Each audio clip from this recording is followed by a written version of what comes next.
So, welcome back to the podcast. I hope your new year has started off with a bang. I know that everyone is ready to get back on track. I just started my Winter Shred signature program, and my clients will be feeling better in their own skin by spring break, shedding up to 30 pounds and removing the guilt and shame around eating foods that they love. I keep cracking up at myself because I tried a new spot to record this podcast and I'm actually in my bathroom right now. So I've heard that if you're in a smaller room, there's less echoing. In my house, it's wide open and the ceilings are very tall. So I'm trying to see if my audio will come through better. So if you find me chuckling, that's because I'm literally sitting in my little powder room. Who says powder room? My mom says powder room, and waiting. My kids will be home from school in about 25 minutes. So hopefully my son does not come blasting in here because he does not go to the bathroom at school. I don't know if you have children like that, but he won't go anywhere but at home. So anyways, let's get to it. This past week inside the Kelly Counts Macros Clubhouse membership, we made a copycat Chick-fil-A breakfast sandwich that is perfect for meal prep and crushes your protein while still being low in calories and keeps you full for hours, plus saves you money because Chick-fil-A is not cheap. So it's super quick, super easy, and my family loves them. The recipes are clickable inside of the Kelly Counts Macros Clubhouse. So that means that you literally just make the recipe and click on it and it shoots right into the app. You just decide on your portion size. You feed your people, you are done. Always family-friendly meals and desserts inside of the monthly membership. So today we will be talking about how to battle those hormonal cravings. I will give you 6 tips so that you don't overeat due to your period, perimenopause, hormone fluctuations, and explain the why behind why we have these cravings. But first, I want to read a 5-star review of the podcast. This is from Carolyn O. It is titled A Pro. Kelly certainly knows her stuff when it comes to counting macros. More importantly, though, she is personable, relatable, and so very supportive. Her genuine character shines through on her podcast, and I look forward to each and every one. So thank you, Carolyn O. I love reading all of the reviews. I read each and every one. This helps me help the world. So if you have not left a review, please do so. And be sure to hit that follow button as well so that you do not miss any of the episodes that drop each and every Monday. So do you get those cravings 7 to 10 days before your period? Or some women get the cravings while they are actively bleeding during their menses. So let's first talk about the menstrual cycle and explain the cycle. So the menstrual cycle is a complex and regulated process in the female reproductive system involving hormonal fluctuations that prepare the body for potential pregnancy. So the menstrual cycle is typically divided into 4 phases. So menstruation, the follicular phase, ovulation, and the luteal phase. So ghrelin, the hunger hormone, is influenced by hormonal changes during the menstrual cycle. So fun fact about me, I did ultrasound for 20 years before I was fired, or as I like to say, retired. It was truly a blessing and led me to where I am now. My passion had been squashed, and now I get to focus on my other passions, which are nutrition and fitness. So my main focus for the majority of my career was women's health. So I am pretty well versed in this area. While I had the joy of sharing pregnancies with women and their families and showing them a healthy baby, there were also lots of heartache with miscarriage and stillborns and infertility. So I do know a thing or two about the female body. So here's a general overview of how ghrelin may be affected during different phases of the menstrual cycle. So number 1, the menstruation phase. So during the menstrual period, estrogen and progesterone levels are relatively low. So some studies actually suggest that ghrelin levels may be elevated during menstruation, potentially contributing to increased hunger and food intake. So this is when you are actively bleeding, your hunger hormones are elevated.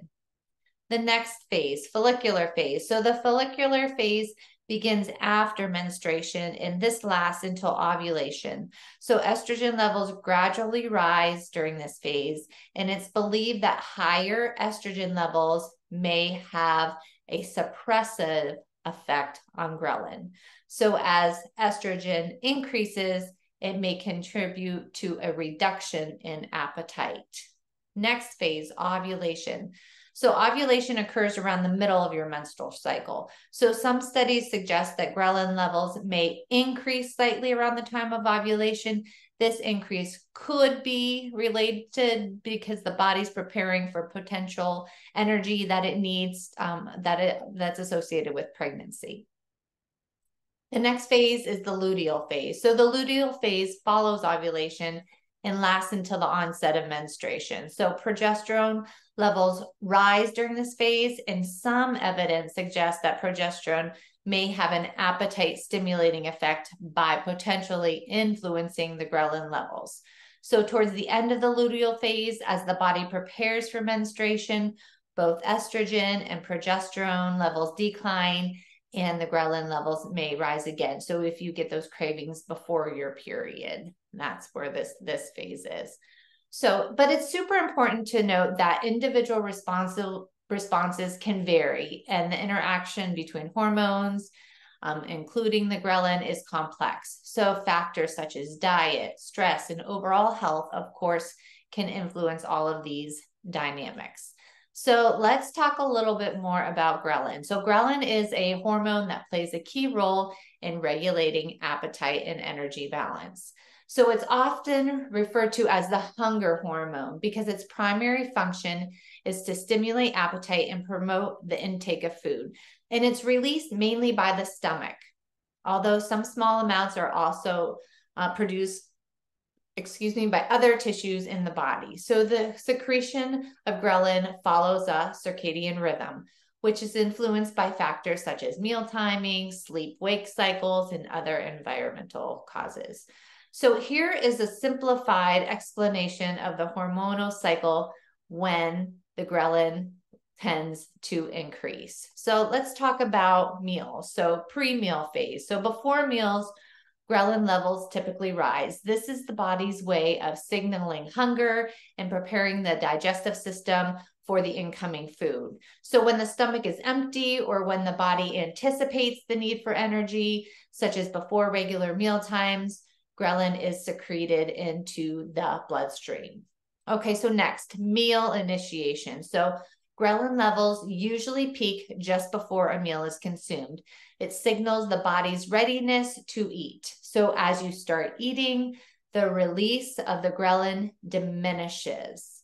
So let's talk about after the meal, the post-meal phase. So after eating, especially when the stomach is stretched and nutrients are being absorbed, ghrelin levels decrease. So the release of other hormones such as insulin and leptin, these help signal satiety, that your body's satisfied, and reduce the desire to eat. So it's important to note that the hormonal regulation of appetite and energy balance is complex and involves the interaction of multiple hormones. So, of course, ghrelin is just one piece of the puzzle. Leptin, for example, is another hormone that plays a crucial role in appetite regulation, but it has the opposite effects of ghrelin. So leptin is released by fat cells and signals satisfaction or satiety, inhibiting appetite. So factors such as sleep patterns, stress, overall health, once again, also influence these levels. So understanding these cycles can be super valuable if you're looking to manage your weight or adopt healthier eating habits. But let's be real. Some women give themselves permission to overeat when it's right before their cycle or when they're having their period. Some do it out of habit, and some of the cravings are real. So let's talk about 6 ways to battle the hormonal cravings. Number 1, move to maintenance calories or macros. So inside of my monthly membership, Kelly Counts Macros Clubhouse, I work with clients to increase their food allowance to fit these cravings in. So what is wonderful that, your menstrual cycle can be predictable. So if it is not, that's okay too. Once menses start, I will increase their macro budget so that they don't overdo it, but have more room to fit the fun foods in and still lose weight without frustration to reveal those toned muscles. So for example, maybe their period starts on Tuesday. So from Tuesday until Friday, or however long their period may last, we will increase their macros. This way they don't feel like a failure. Number 2, eat slow. So have you ever made grilled cheese sandwiches for your children and they gobble them down and then they say, I want another one? You make the next grilled cheese sandwich, put it on their plate, and they say, oh, I'm not hungry anymore because their brain has finally caught up with their tummy. So when you eat slowly, you're more likely to recognize feelings of fullness and stop eating before consuming the excess calories. The brain takes some time to receive and process the signals from the digestive system, including those related to ghrelin. So eating slowly allows the brain to receive and interpret these signals more effectively. So as ghrelin levels increase at the beginning of the meal, eating slowly gives your brain time to register these signals and initiate the feelings of satisfaction and fullness. So when my son Ben asked for another grilled cheese because he just got home from basketball and he's already gobbled down 2 grilled cheese sandwiches already, I know what to say to him. I'll say, let's wait a minute. Tell me about your practice. Next thing you know, Mom, I don't want that sandwich. Now, this isn't because my son is watching his weight. It's because I don't want to waste my time getting back out all of the stuff. But it just proves that your brain needs a minute to catch up. All right, so number 3, eat more fiber to keep you full. Maybe you're not sure what contains more fiber, what foods. So here are some ideas. Write them down, grab your pen and paper. So whole grains. Choose whole grains like brown rice, quinoa, oats, barley, and whole wheat. These grains are super rich in fiber and they can be used in so many various dishes. You can add them to salads or soups or stir fries. Beans, lentils, chickpeas, these are also an excellent source of fiber. Add them to your salads, to your soups, to your stews. You can also use them as a base for maybe you make veggie burgers. Vegetables, this is a huge one for me. So load up on fiber by incorporating a variety of vegetables into your meals. Broccoli, Brussels sprouts, carrots, cauliflower, spinach, sweet potatoes, all very high in fiber. I do this with almost every meal. So one of our favorite family meals is to build your own baked potato bar. Super yummy and fills my family up with fiber. Fruits, okay, so berries, apples, pears, oranges, avocados, all super rich in fiber. Enjoy them as snacks, add them to yogurt or include them in smoothies. The next option, nuts and seeds. So almonds, chia seeds, flax seeds, sunflower seeds are good sources of fiber. You can sprinkle them on your yogurt, add them to your oatmeal, or just eat them alone as a snack. High fiber cereals. Choose cereal that has high fiber in them and low added sugars. So look for options with whole grains and bran. All Bran Buds is an example of one. It's called All Bran Buds. It's a good one. Popcorn, my favorite. Air popped popcorn is a whole grain and a good source of fiber. Enjoy it as a snack. This is one of my favorites. I buy the kernels and pop it in my bowl I got on Amazon. Anyone that knows me knows that popcorn is absolutely my jam. So whole wheat products, opt for whole wheat bread, pasta, tortillas, instead of the refined grains. So these choices provide more fiber and they will contribute to a feeling of fullness as well. If you make smoothies or protein shakes, add some greens. Just add a handful of spinach or kale to your smoothie or protein shake. Blending these greens into your drink is an easy way to increase your fiber intake. The fourth tip, plan for it. Plan for the craving, have a plan. So a lot of times what happens is you try to deny yourself and you try to conquer it by using willpower. So let's say you want chocolate. Okay, you'll have a protein bar. Well, sometimes that protein bar turns into 2 protein bars, maybe 3 protein bars, and you're still not satisfied.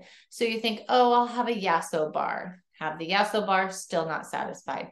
Oh, maybe a Clio bar will do it. So you enjoy a Clio bar. Well, now you are over 700 calories when perhaps you just should have had what you really wanted. And what you really wanted, or what I really want, would be 2 Reese's peanut butter cups. And 2 of those are only 220 calories.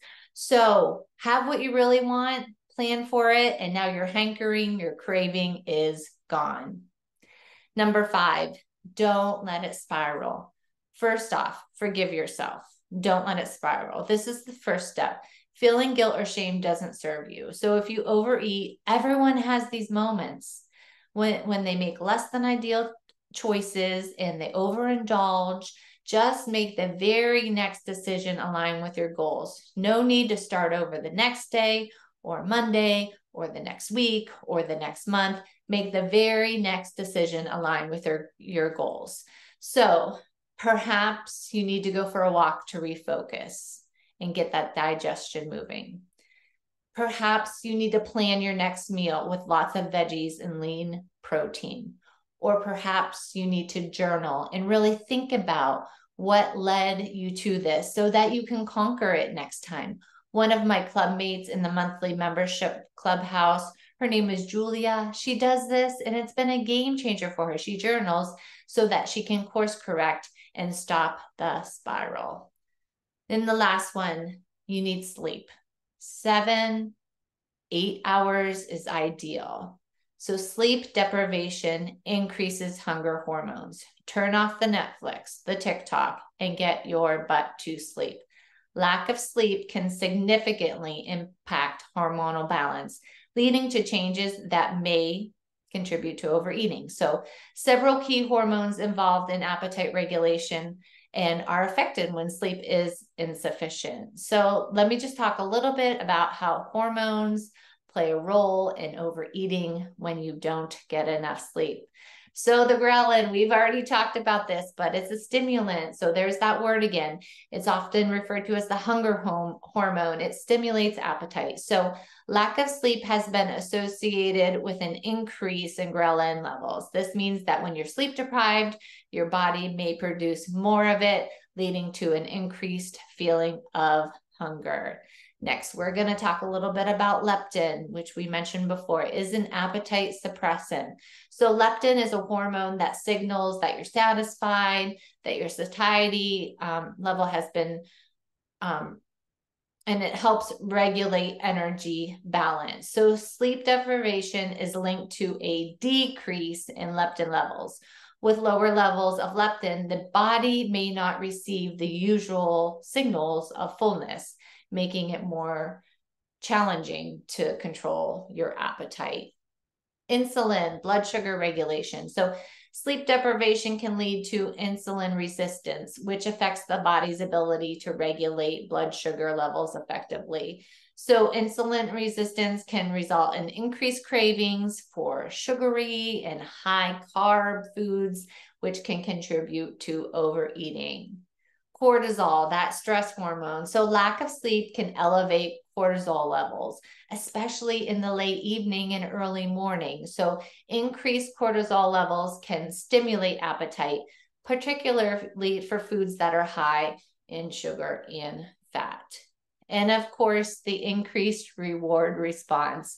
So thinking because you didn't get enough sleep that you deserve to treat yourself and eat more than you should. So sleep deprivation may enhance the brain's response to food rewards, making high calorie and calorically dense foods more appealing. So this heightened reward response can lead to impulsive and unhealthy food choices. Hello drive-through, hello DoorDash, and whatever is easiest to grab. Also, the altered circadian rhythm. So any disruption of the body's circadian rhythm due to insufficient sleep can impact the timing of hunger and meal patterns. You're up more, so you may eat more. So irregular eating patterns can contribute to overeating, as the body may not receive signals at the appropriate times. Emotional regulation. So a lack of sleep can affect your mood and your emotions, making you more susceptible to emotional eating as a coping mechanism.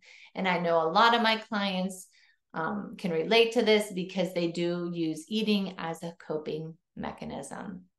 So sleep deprivation can disrupt the balance of hormones that regulate hunger and satiety, leading to an increased appetite and cravings for high caloric foods. These hormonal changes can create an environment that's conducive to overeating and may contribute to weight gain over time. So we need to prioritize our sleep, such as maintaining a consistent sleep schedule, creating a comfortable sleep environment, not sleeping in the chair or sleeping on the couch, sleeping in your bed, and to practice, relaxation techniques, whether it's meditation or reading or listening to some softer music. And this can help support overall health and contribute to being more mindful when you're eating. So put down the phone, shut off the Netflix, and get your sleep. Thank you all for tuning in. I would love for everyone to share this episode and tag me on social media so that I can say thanks. Also, leaving a 5-star review on the podcast helps me help more people. Maybe, who knows, you will even hear your review on here. So it's time to get out of your own way and out of your own head. I can help simplify it all because I know you are busy. I know you don't have time. There's so much conflicting information out there. It's overwhelming. I know you're out there entering all of your info into all these different online calculators and getting different answers. The next shred will be open in April 2024. The wait list link will be in the show notes. You deserve to feel better in your own skin. I will pull you out of feeling lost and show you exactly how to count macros with confidence so that you can fit into those jeans again. The link will be in the show notes to register for the VIP waitlist for the shred. But this wraps up this episode of Kelly Counts Macros. Now go out and keep it simple. And remember, you're always doing better than you think you are. Please rate and review the podcast and join my free Facebook community at Kelly Counts Macros community so that you stay in the know and expedite your goals. That link will also be in the show notes. Bye for now.